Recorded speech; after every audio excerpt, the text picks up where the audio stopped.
देखो केमिस्ट्री का नया टॉपिक है, चैप्टर नंबर 2 विद्युत रसायन। इसके पहले हमने विद्युत रासायनिक सेल खत्म किया ना, मानक इलेक्ट्रोड विभव भी पढ़ी। अब दोनों को मिक्स करके नया संयोजन बनाया जाएगा, इसीलिए पहले विद्युत रासायनिक सेल पढ़े, तब मानक इलेक्ट्रोड विभव पढ़े, तब जाकर ये क्वेश्चन बन पाएगा। 2024 में आया था, उसी टाइम से इस टाइप का क्वेश्चन अब आना स्टार्ट हो चुका है, पहले नहीं आते थे। देखो ध्यान से क्या बोला क्वेश्चन, दोनों का ही मिक्सचर है, एक विद्युत रासायनिक सेल और मानक इलेक्ट्रोड विभव, दोनों को मिला दिए हैं। क्या लिखे क्वेश्चन में, 1 मोलार फेरस सल्फेट युक्त आयरन इलेक्ट्रोड एवं प्रमाणिक, H लिख दिया मतलब हाइड्रोजन ना, प्रमाणिक हाइड्रोजन इलेक्ट्रोड से बने विद्युत रासायनिक सेल का नामांकित रेखा चित्र द्वारा प्रदर्शन कीजिए। इस सेल का ईएमएफ निकालना है, जबकि फेरस का ईएमएफ कितना दे रखा है, माइनस का 0.44। समझ में आया? अब क्वेश्चन समझो क्या दिया है। विद्युत रासायनिक सेल जानते हैं, कॉपर और जिंक लिए थे। मानक इलेक्ट्रोड विभव पढ़े, हाइड्रोजन इलेक्ट्रोड विभव, हाइड्रोजन के बारे में। ठीक, अब दोनों को मिला देना है।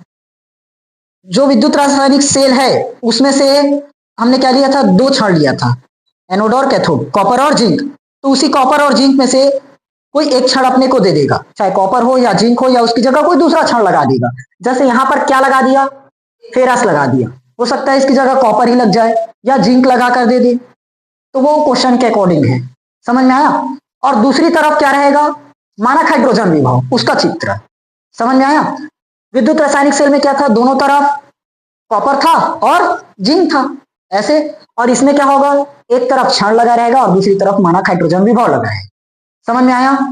अब देखो इसका वर्णन, इसके लिए विद्युत रासायनिक सेल में वापस जाना पड़ेगा। विद्युत रासायनिक सेल में क्या होता है, जिंक अपना 2 इलेक्ट्रॉन निकालता है, त्यागता है, विलयन में चले जाता है। वो 2 इलेक्ट्रॉन विलयन में से होकर कहां जाता है, कॉपर सल्फेट के विलयन में, जहां से कॉपर 2+ उसका 2 इलेक्ट्रॉन ग्रहण करके क्या बना लेता है, कॉपर।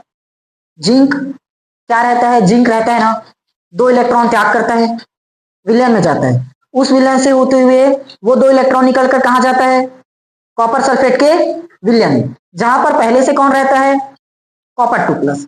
और ये कॉपर 2+ क्या करते हैं, इस 2 इलेक्ट्रॉन को ग्रहण करके कॉपर में अपचयित हो जाता है। समझ में आया? किसमें बदल जाता है, कॉपर में। ये पढ़े हैं। अब यहां भी वैसी होगा। थ्योरी कैसे लिखेंगे, देखो किसको किसको मिलाए हो, यदि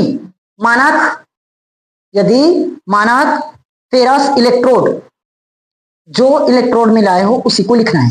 कौन कौन से इलेक्ट्रोड मिलाए, मानक फेरस इलेक्ट्रोड और मानक हाइड्रोजन इलेक्ट्रोड, दोनों का मिक्सचर है।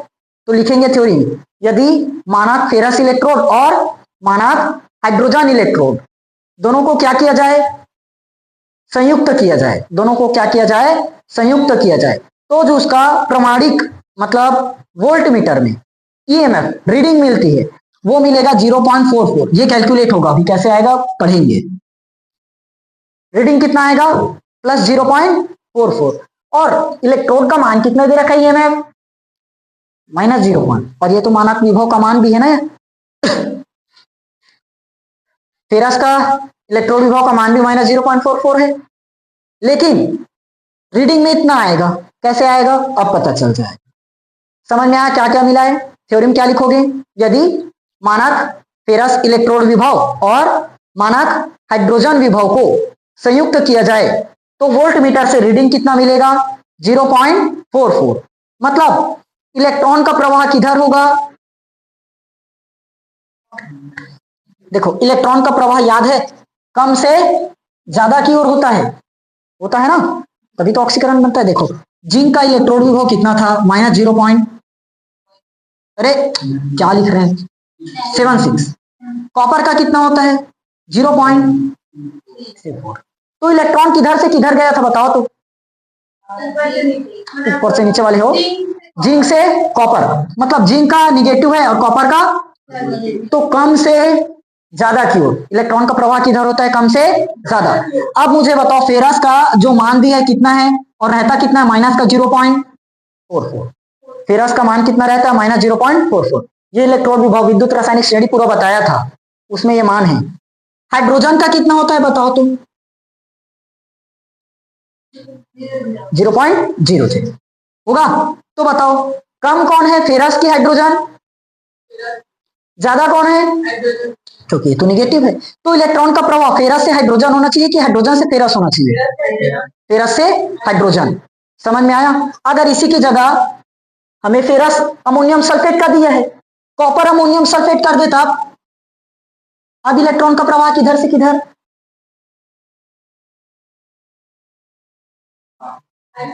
देखो फेरस अमोनियम सल्फेट लिए हैं तो इलेक्ट्रॉन का प्रवाह किधर हुआ है? फेरस से कम से ज्यादा। वैसे हाइड्रोजन और कॉपर दे देता होगा, क्योंकि हाइड्रोजन का कम, कॉपर का ज्यादा। इसके बाद वाले क्वेश्चन में यही टॉपिक पढ़ना है। समझ में आया कि नहीं आया इतना चीज? कम से ज्यादा की ओर। ये हमने कहा देखा था? विद्युत रासायनिक सेल का कॉन्सेप्ट है। समझ में आया? इतना थ्योरी लिखना पड़ेगा पेपर में इस सेल में। तो बताओ एनोड का काम कौन करेगा और कैथोड का काम कौन करेगा? एनोड हाइड्रोजन होगा। जो ऑक्सीकरण करता है वही क्या रहता है? एनोड। जो अपचयन होता है वो कैथोड। ऑक्सीकरण किसने किया? फेरस ने। चलो इसको समझेंगे अभी। समझ में आया कि नहीं आया? सबसे पहले थ्योरी देखेंगे।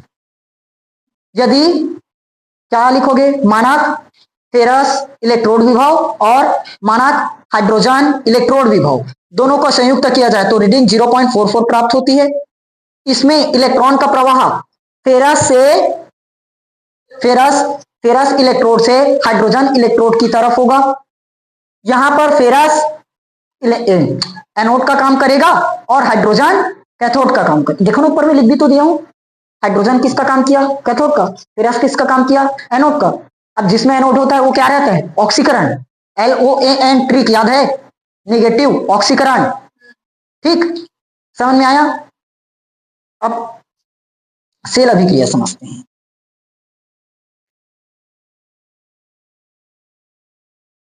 सेल प्रदर्शन बनाना पड़ेगा। सेल प्रदर्शन। सेल प्रदर्शन कैसे करोगे? सेल प्रदर्शन देखो, पहले इसका ऑक्सीकरण अपचयन पढ़े तब करें। इसका ऑक्सीकरण और अपचयन निकालो तब ये समझ में आ जाएगा। सेल अभिक्रिया पहले निकाल लो। सेल अभिक्रिया।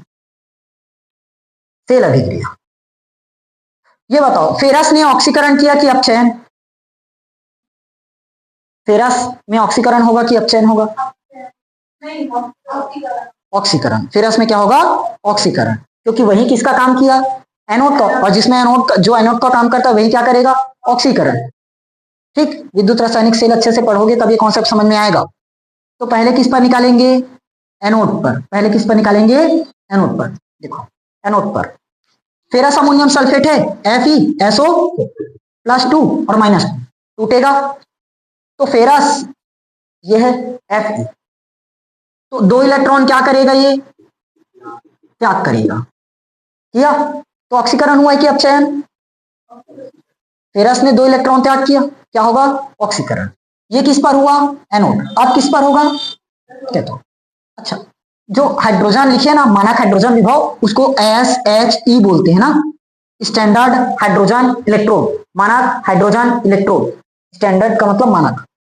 अब किस पर आए? कैथोड पर होगा। कैथोड पर देखो हाइड्रोजन है 2+ में निकलेगा क्योंकि 2 इलेक्ट्रॉन त्याग किया तो ये 2 इलेक्ट्रॉन क्या करेगा? यहां से जिंक ने 2 इलेक्ट्रॉन त्याग किया था तो कॉपर ने 2 इलेक्ट्रॉन ग्रहण किया। अब त्याग करेगा तभी तो ग्रहण करेगा क्या? वैसे यहां फेरस ने 2 इलेक्ट्रॉन क्या किया? त्याग किया। तो हाइड्रोजन उसी 2 इलेक्ट्रॉन को क्या कर लेगा? ग्रहण कर लेगा। 2 इलेक्ट्रॉन। तो इधर क्या बना देगा? सिर्फ H। समझ में आया कि नहीं आया? ये क्या हुआ? ये रिडक्शन। अपचयन। फेरस है 2 इलेक्ट्रॉन त्याग किया, इसमें से होते हुए इसमें गया, आ गया। 2 इलेक्ट्रॉन हाइड्रोजन ने क्या कर लिया? ग्रहण कर लिया। क्लियर हुआ? अब संपूर्ण अभिक्रिया दर्शाएंगे। संपूर्ण लिख लोगे ना इसको? दोनों पक्षों को मिलाओ। इधर कौन है?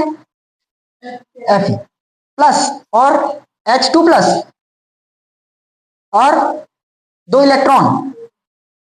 इधर क्या है? Fe2+ और 2 इलेक्ट्रॉन और H2 है। देखो 2 इलेक्ट्रॉन से 2 इलेक्ट्रॉन कट जाएगा क्या? ये विद्युत रासायनिक सेल में जानते हैं, तो ये दो को मैं हटा देता हूँ सीधा यहीं से। समझ में आया? ये बन गया सेल अभिक्रिया। क्लियर हुआ? ऑक्सीकरण और अपचयन बस याद रखना, कम से ज्यादा हुआ तो कम वाले में क्या होगा? ऑक्सीकरण, ज्यादा वाले में अपचयन। कम कौन था यहाँ? फेरस। फेरस का मान कितना? -0.44। हाइड्रोजन का मान 0, तो कम वाले में क्या हुआ? ऑक्सीकरण, ज्यादा वाले में अपचयन। ये याद रखोगे, पूरा याद हो जाएगा। समझ में आया कि नहीं आया? अब आ जाते हैं किस पर? सेल अभिक्रिया छुड़वाया था ना बनाने के लिए। देखो हमारे पास क्या था? फेरस, यहां लिखो फेरस। फेरस से क्या बना? 2+। और इधर कौन था? हाइड्रोजन। 2+ से क्या बनाया? हाइड्रोजन 2+ से क्या बनाया? अच्छा आया? ये निगेटिव, ये पॉजिटिव। अब यहां दर्शाना पड़ेगा, ये हमने कितना मोलार लिया? 1 मोलार। क्या लिए हो? फेरस अमोनियम से लिखना नहीं पड़ेगा। इसमें ये कितना मोलार है? 1 मोलार HCl है। समझ में आया? क्लियर हुआ? इसको बस सेल में दर्शा दो, यहां सेल प्रदर्शन में। फेरस है, निगेटिव होगा कि पॉजिटिव? निगेटिव होगा। क्या बनाया? Fe2+। कितना मोलार लिए हो? 1 मोलार। बीज अभिक्रिया लगाए, बीज। उसके बाद क्या आ जाएगा? हाइड्रोजन 2+, क्या बनाया? होगा। कितना मोलार लिए? और इसमें प्लस बनाने के लिए कौन लगा रहता है? प्लेटिनम की प्लेट, प्लेटिनम की तार लगा रहता नहीं। समझ में आया? कितना ATM दाब रहता है? दाब कितना लगता है? ये देखो ना, 1 ATM। तो यहां उन सब चीजों को दर्शा दो जो कुछ भी लगा रहता है। समझ में आया? अब ये बताओ, जलीय फॉर्म में रहता है, क्या लेते हो? एक्वस। और हाइड्रोजन कौन से फॉर्म में रहता है? Gas form. समझ में आया? बस इतना चीज लिखना है। लिखने का तरीका समझ में आया कैसे लिखे? सबसे पहले क्या करोगे? फेरस है, फेरस से क्या बनाया? 2+। हाइड्रोजन 2+ से क्या बनाया? H2। हो गया। ये कैसा? नेगेटिव। ये कैसा? पॉजिटिव। पॉजिटिव, इसमें क्या लगा रहेगा? प्लेटिनम होगा। ये कितना ml लिए? 1 मोलार। इसको भी कितना लिए हो? 1 मोलार। हाँ? ऐसे बनाओगे, ये सिर्फ मैं बता रहा हूं लिखने का तरीका क्या है, तो ज्यादा अच्छा रहेगा, बनाने में आसानी होगा। आया? ये कौन से फॉर्म में रहता है? एक्वस, जली। और ये गैस फॉर्म। इसको लेते हो कितना हो? 1 ATM दाब। पूरा चीज यहाँ वर्णन बस करना है, उसी को बोलते हैं सेल प्रदर्शन की कितना कितना लिए हो। समझ में आया? ये 2024 में आया था, मोस्ट इंपॉर्टेंट क्वेश्चन है, कई बार आया है। उसके बाद बन जाएगा। अब मुझे बताओ, ये हमने किसके लिए पढ़ा? फेरस। फेरस आयरन इलेक्ट्रोड मतलब फेरस इलेक्ट्रोड। अब कॉपर इलेक्ट्रोड के लिए खुद से बना लोगे इसी अभिक्रियाओं को। कॉपर इलेक्ट्रोड पर सिर्फ एक चीज नया होगा। देखो कॉपर का मान कितना होगा? 0.34। हाइड्रोजन का तो कम से ज्यादा की ओर होता है ना, तो कम कौन है? तो इस पर क्या होगा? ऑक्सीकरण। किसका काम करेगा? एनोड का। ज्यादा कौन है? कॉपर। ये किसका काम करेगा? कैथोड का। होगा कैसे? पॉजिटिव। और इसमें क्या होगा? रिडक्शन। बना लोगे। हाइड्रोजन पर क्या लगाना है? ऑक्सीकरण।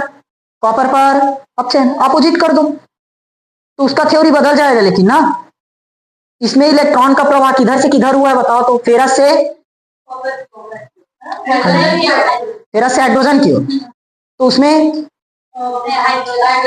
कॉपर इलेक्ट्रोड, हाइड्रोजन इलेक्ट्रोड से कॉपर इलेक्ट्रोड। समझ में आया कि नहीं आया? अब एक चीज बस बचा, क्या चीज? EMF ज्ञात करना। कहां निकालूं? पूरा तो बोर्ड भर गया। ये ऊपर का क्वेश्चन मिटा दूं? हाँ क्वेश्चन मिटा देता हूं। समझ में आया ना पूरा चीज? ठीक। अब इसका एक ही चीज बचा, सेल का EMF ज्ञात करना, इलेक्ट्रोमोटिव फोर्स, विद्युत वाहक बल। देखो एक ही चीज याद रखना, -1 कम इलेक्ट्रोड विभव से ज्यादा इलेक्ट्रोड विभव वाले की ओर इलेक्ट्रॉन का प्रवाह होगा, तो कम वाला में ऑक्सीकरण होगा, वही किसका काम करेगा? एनोड का। जिसका इलेक्ट्रॉन विभव ज्यादा होगा वो कैथोड का काम करेगा और उस पर क्या होगा, अपचयन होगा। समझ में आया? इतना बस याद रखना।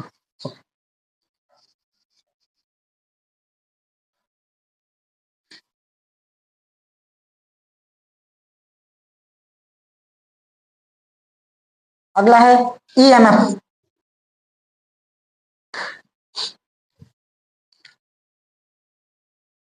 EMF electromotive force. बताओ फॉर्मूला क्या है? ई cathode minus E anode.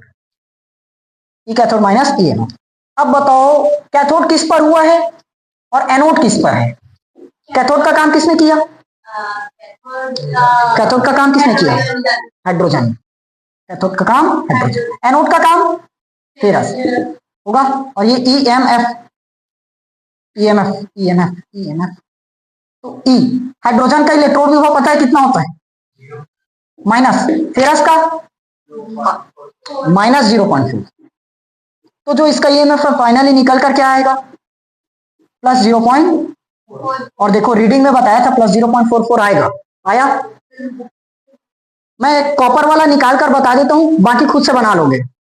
Copper का EMF EMF E cathode minus E anode होगा।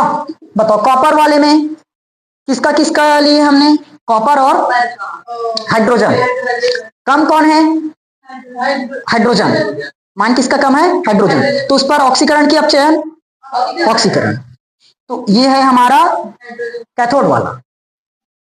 क्षमा क्षमा क्षमा क्षमा क्षमा क्षमा क्या निकलेगा? प्लस 0.34 होगा माइनस हाइड्रोजन का 0। तो घटाओगे तो कितना आएगा? 0.35। ये निकल गया अपना ईएमएफ। समझ में आया कि नहीं आया? बन जाएगा।